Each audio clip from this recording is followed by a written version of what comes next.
छोटी भीड़ की कहानी।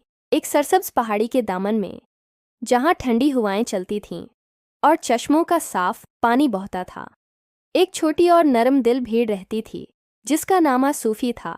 सूफी की ऊन बहुत सफ़ेद और मुलायम थी और इसकी आंखें बड़ी मासूम थीं। वह अपनी माँ और रीवड़ के साथ सुकून से जिंदगी गुजार रही थी।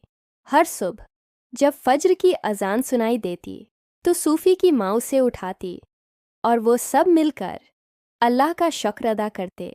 सूफी को खेतों में घास चरना बहुत पसंद था, लेकिन वो दूसरों से थोड़ी मुख्तलिफ थी। जब भी उसे कोई परेशान हाल जानवर या कीड़ा नजर आता तो वो इसकी मदद करने की कोशिश करती। एक दिन जब वो घास चर रही थी, इसने देखा कि एक छोटी सी चिवंटी एक पत्थर के नीचे फंस गई है। सूफी ने आहिस्ता से अपने मन्ना से पत्थर को हटाया और चिवंटी को आज़ाद किया। चिवंटी ने उसे देखकर शुक्रिया अदा किया और अपने रास्ते चली गई। सूफी को ये देखकर बहुत खुशी हुई कि उसने किसी की मदद की।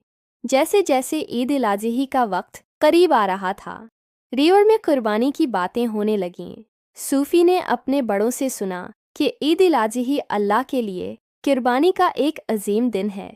इसकी माँ ने उसे बताया कि ये हज़रत इब्राहीम अलैहिस्सलाम की सन्नत है, जिन्होंने अल्लाह के हुक्म पर अपने बेटे हज़रत इस्माइल अलैहिस्सलाम की कुर्बानी देने की तैयारी की थी और अल्लाह ने उसकी जगह एक मेंढा भेज दिया था।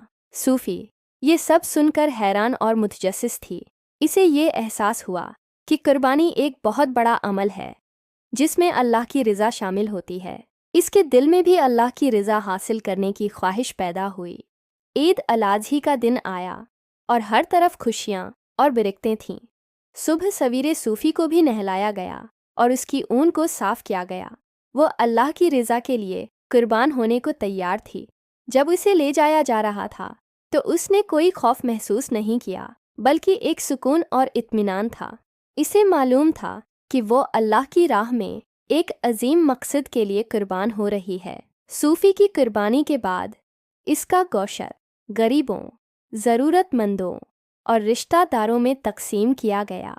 गांव वालों ने सूफी की शराफत और इसकी नेकियों को याद किया।